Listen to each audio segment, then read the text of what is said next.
Beloved saints, today's 5-minute message of redemptive history is about Peleg, from the genealogy according to the line of Seth from the first book Genesis Genealogies.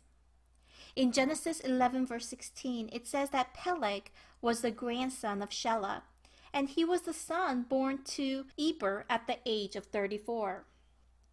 The meaning of Peleg's name is division, separate, and split. Eber probably named his son Peleg with the hope that he would live a holy life, separated and consecrated from the sinful world. However, Peleg's life unfortunately fell short of his father's expectations.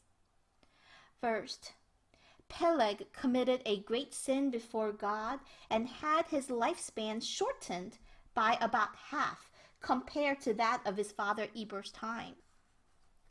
When we look in Genesis chapter 11 verses 16 to 17, it says that his father Eber had Peleg at the age of 34.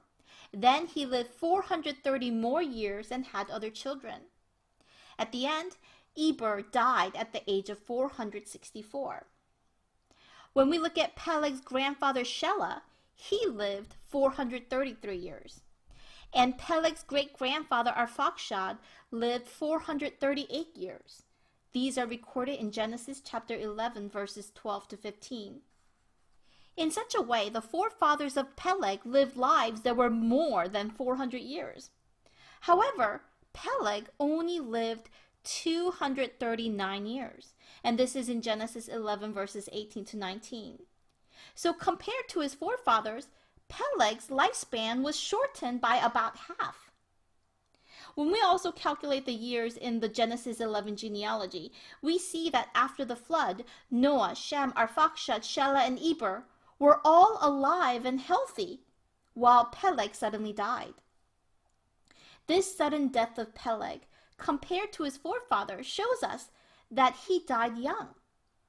In fact, he only got to live half his life compared to his forefathers. This shortening of lifespan during Peleg's time indicates that Peleg and his descendants did not fear God and sinned before him. In Psalms 55:23, it says, "Men of bloodshed and deceit will not live out half their days." In Ecclesiastes chapter 8 verse 13, it says, "But it will not be well for the evil man, and he will not lengthen his days like a shadow because he does not fear God." Second, Peleg participated in the construction of the Tower of Babel and committed a grave sin against God. In Genesis 10 verse 25, it says that in Peleg's days, the earth was divided. Here, when it says that the earth was divided, it is referring to the incident when God scattered and divided the people that were constructing the Tower of Babel. In Genesis 11 verse 9, it says, "Therefore its name was called Babel, because there the Lord confused the language of the whole earth, and from there the Lord scattered them abroad over the face of the whole earth."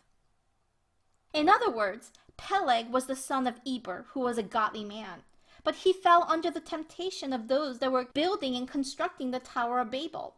In fact, he participated in that task, and so he committed a grave sin against God.